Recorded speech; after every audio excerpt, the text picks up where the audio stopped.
Oi pessoal do canal, sejam bem-vindos novamente. Hoje a gente vai tratar de um assunto muito especial, uma história empolgante que é sobre o Reino do Congo no Brasil, ou como é conhecido por todos, o Reino de Palmares ou o Quilombo dos Palmares.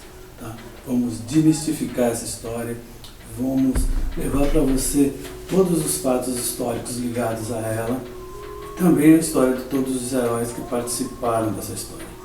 Tá bom? É muito interessante, acho que seria assim vital para todos os brasileiros conhecerem a verdadeira história do Reino de Palmares, do Reino do Congo no Brasil. Mas antes da gente começar essa história, a gente precisa entender o que era o Brasil de 1500. A gente tem que ver os aspectos tanto econômicos como sociais da época. E para isso a gente vai começar essa história agora. Por falta de informação, pesquisa e melhores estudos históricos, os brasileiros pouco conhecem sobre a verdadeira história do seu país. Sabem apenas superficialmente um pouco daquilo que aconteceu no rico passado histórico dessa grande nação. Para entendermos um pouco mais sobre esse interessante assunto, vamos precisar fazer uma retrospectiva histórica da situação política e econômica do Brasil no final do século XVI. O Brasil foi oficialmente descoberto pelo almirante português Pedro Álvares Cabral em 22 de abril de 1500. Inicialmente, a exploração puramente extrativista tinha como os principais produtos a madeira, as ervas, peles de animais e aves raras, e eventualmente a captura de alguns escravos índios.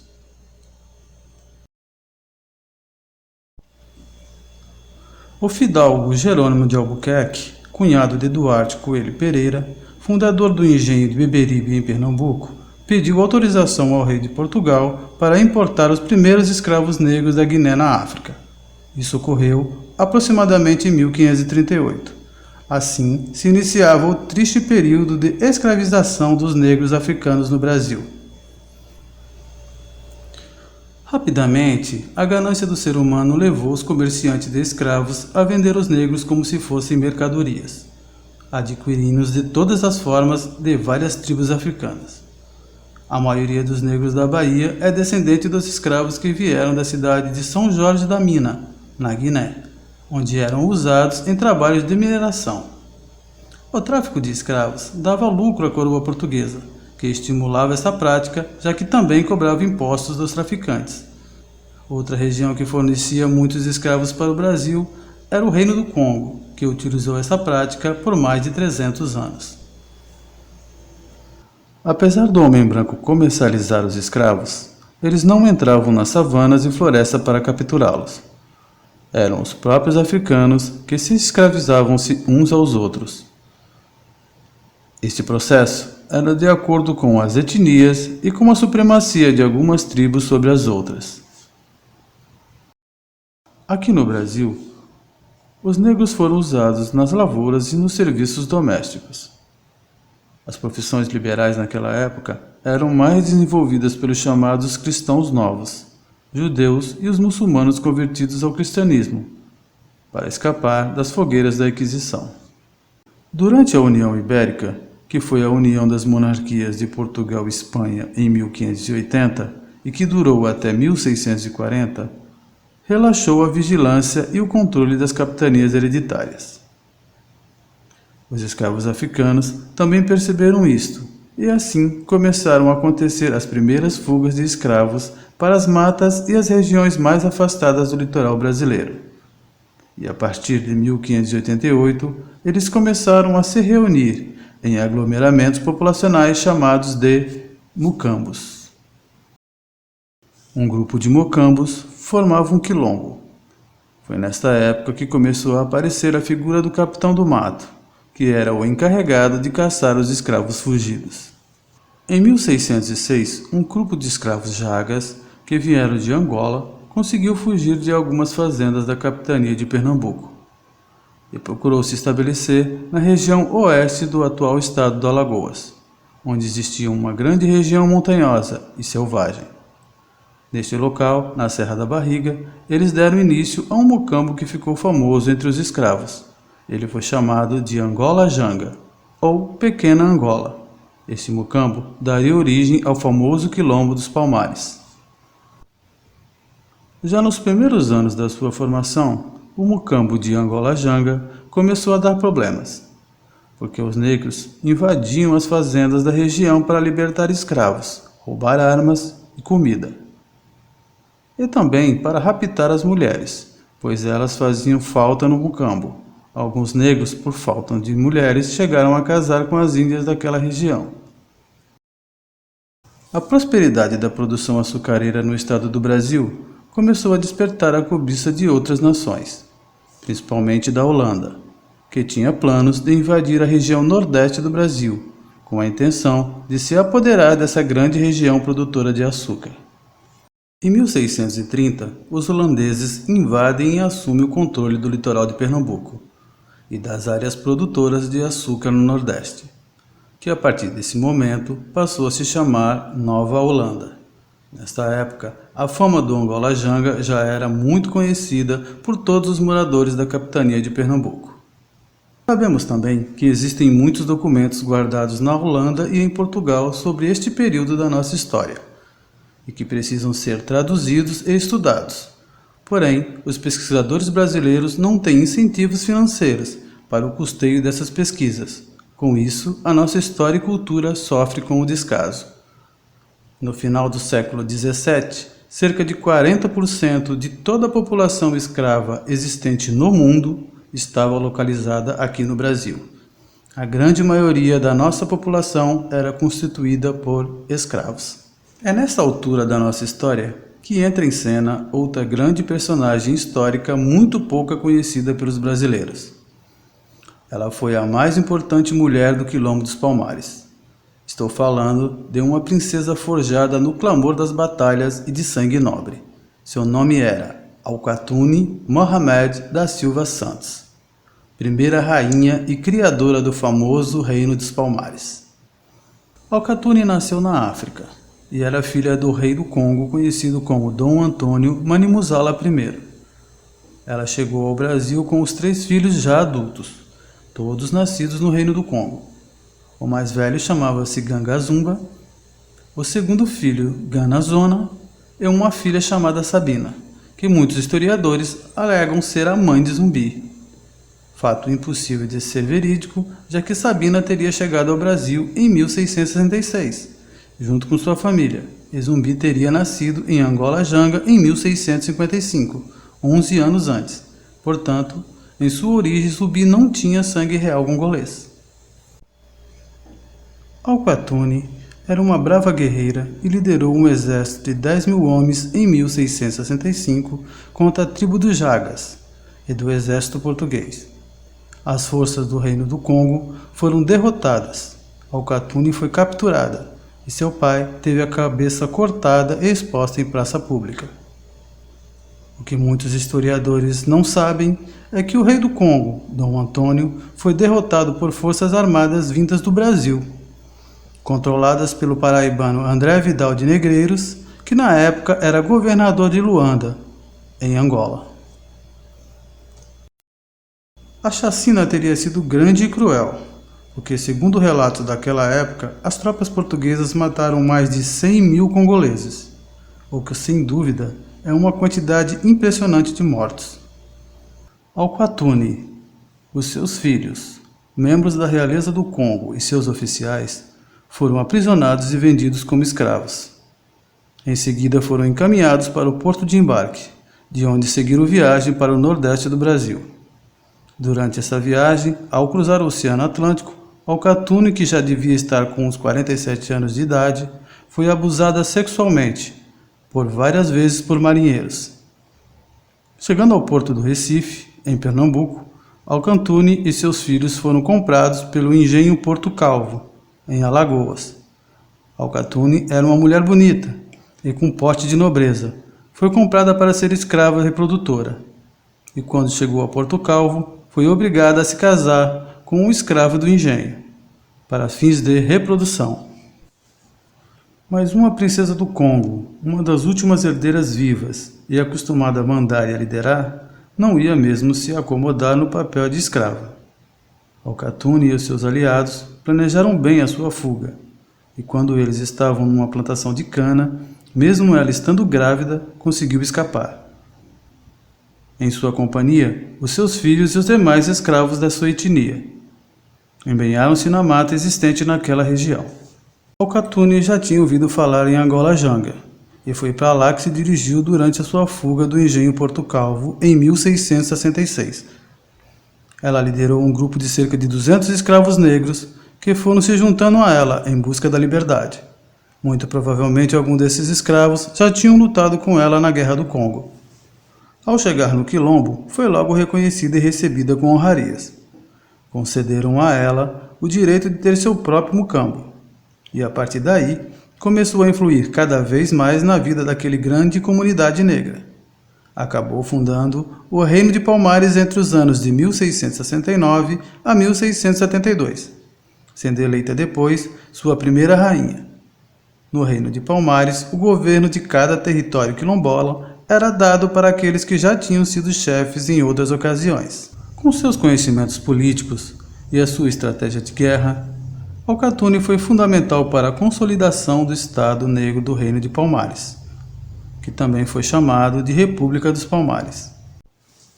Os negros do Quilombo plantavam quase tudo, pois suas terras eram férteis. Também criavam gado, galinha e produziam óleo de coco, aguardente e artigos de palha. Eram praticamente autossuficientes em tudo. A produção excedente do Quilombo era negociada nas vilas ao entorno da Serra da Barriga, em Porto Calvo e em Peneda.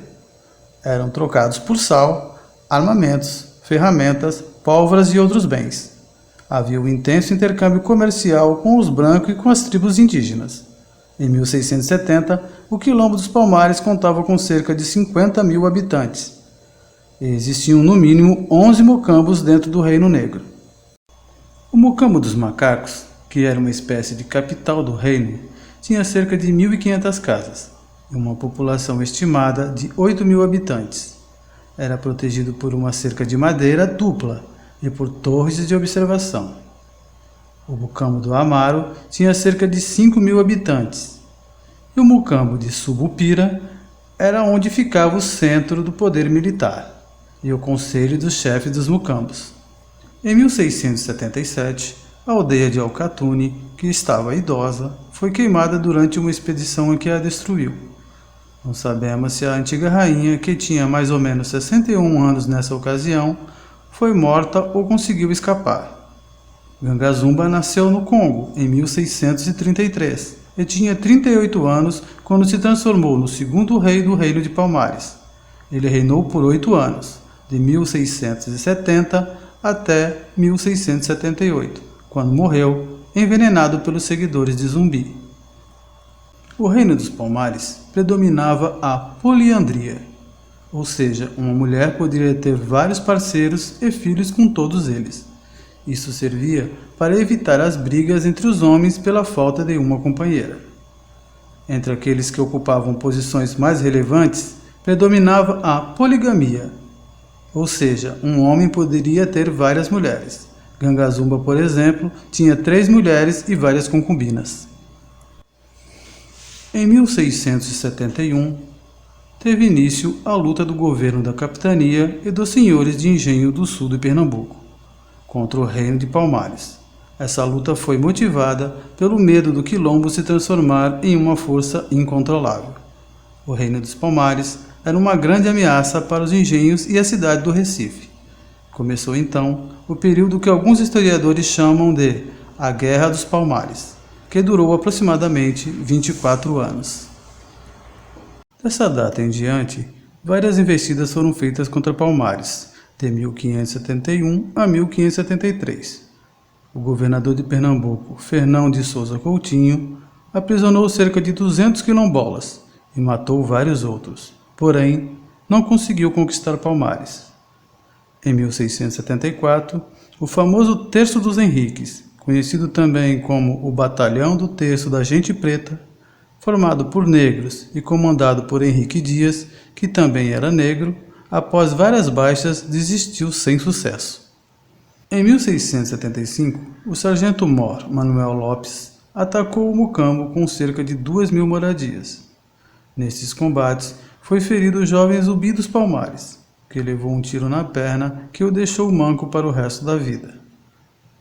Em 1676, um vigoroso contra-ataque das forças palmerianas sobre as tropas do coronel Antônio Jacobé Bezerra massacrou e expulsou todos que sobraram de volta para o Recife.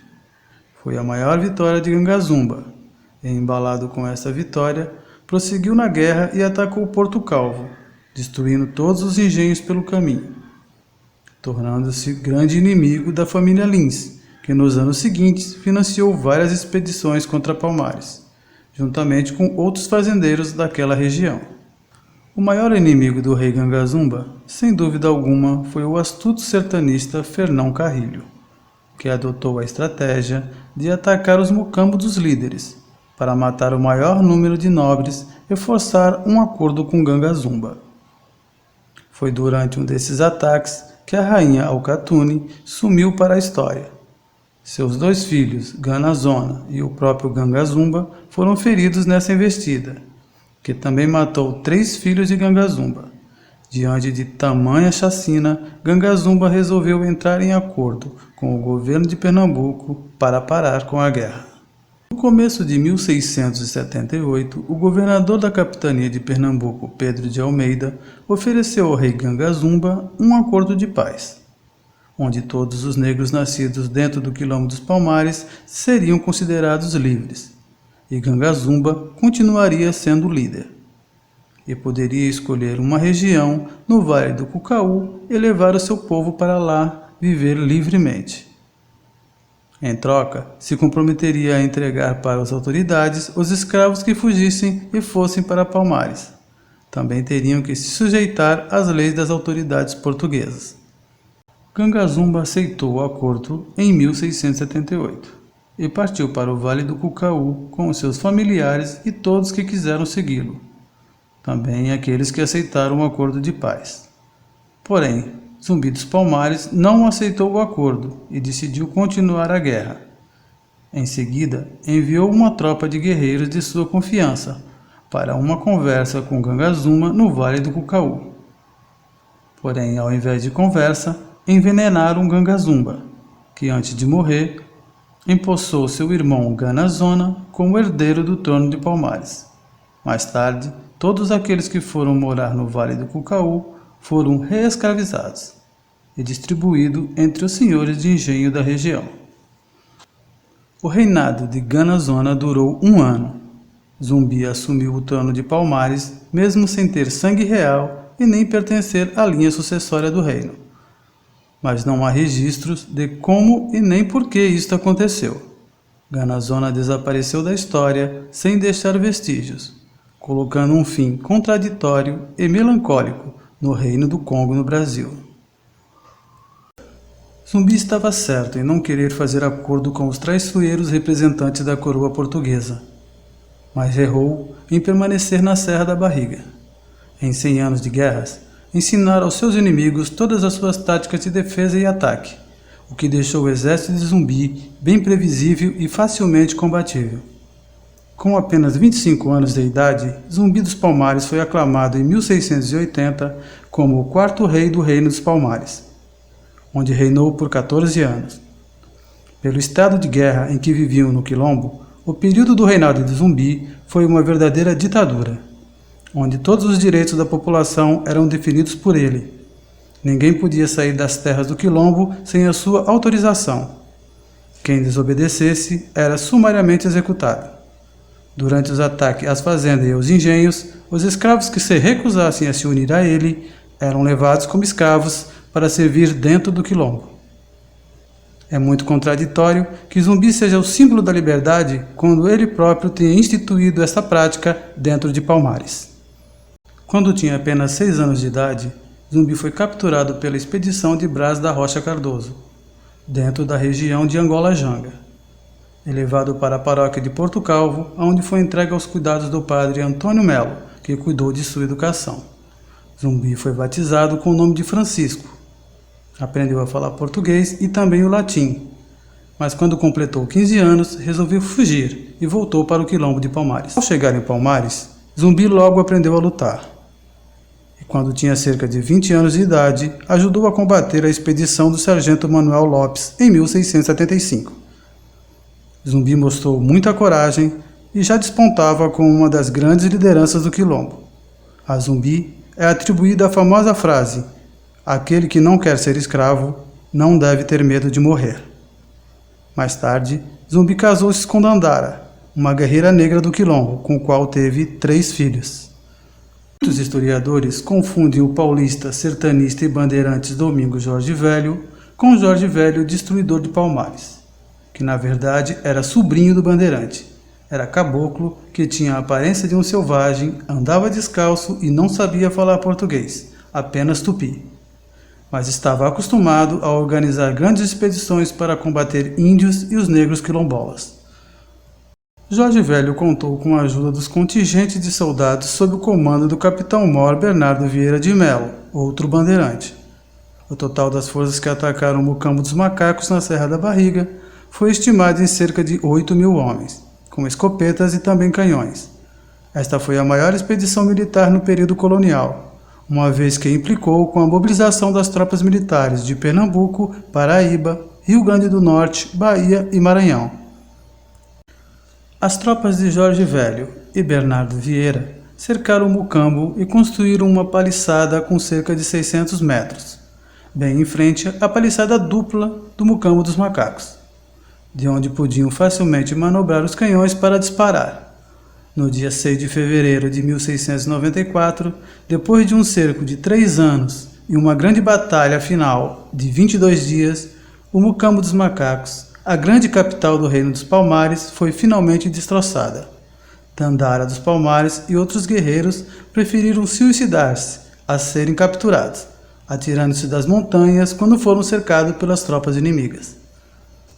Nesta batalha, Zumbi foi ferido, mas conseguiu fugir para a Serra dos Irmãos, onde juntou um grupo de quilombolas sobreviventes do ataque, e resistiu por mais de um ano. Entre os negros capturados em Palmares estava o quilombola Antônio Soares, que foi torturado e, mediante a promessa que seria solto, revelou o esconderijo de Zumbi. Sob o comando do capitão Furtado Mendonça, seguindo as informações conseguidas com a tortura dos prisioneiros, localizou Zumbi no seu esconderijo na companhia de mais 20 guerreiros. Zumbi foi morto em 20 de novembro de 1695, quando estava com 40 anos de idade, e o seu corpo foi enviado para Porto Calvo, onde teve a cabeça cortada, salgada e enviada para o governador em Recife. Sua cabeça ficou sendo exibida no pátio de uma igreja no alto de um poste, para servir de exemplo até a sua completa decomposição. Na verdade, a resistência dos quilombolas dentro do território do Reino de Palmares ainda não tinha terminado. O quilombo de Palmares ainda resistiu a várias outras expedições. Isso durou por mais de 20 anos, até aproximadamente 1716, quando seu último Mucambo foi destruído e ele finalmente se dissolveu. Hoje, o Brasil é o segundo país do mundo em número de negros, só perdendo para a Nigéria. No último censo, 97 milhões de brasileiros se declararam negros e 91 milhões se declararam brancos.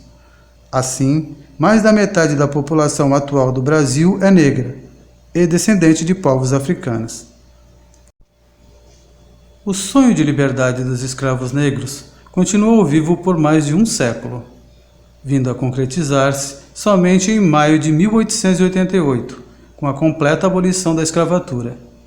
No Brasil, o Dia Nacional da Consciência Negra é celebrado em 20 de novembro, justamente no dia em que morreu Zumbi dos Palmares, o último rei do utópico Reino dos Palmares.